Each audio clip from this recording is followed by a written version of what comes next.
Hi, welcome to Richard Kabili YouTube channel, and for today's tutorial, I will be teaching you on how to adjust activity, speech, sound, and voiceover on iPhone X. But first, kindly subscribe to this channel and don't forget to hit the subscribe button and the bell to notify you for the new updates. And let's start. Using your iPhone X, from your home screen first, go to Settings.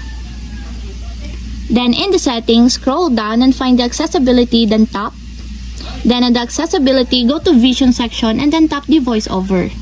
Then after that, in the voiceover, scroll down and then tap the activities. Then in your activities, tap your activity work.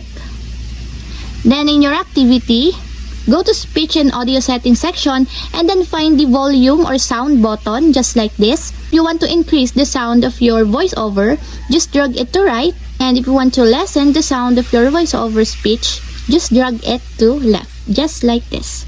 And that's it. We have successfully adjust activity, speech, sound, and voiceover on iPhone X. If you have a question, get a comment down below and don't forget to hit the subscribe button and the bell to notify you for the new updates. And thank you for watching!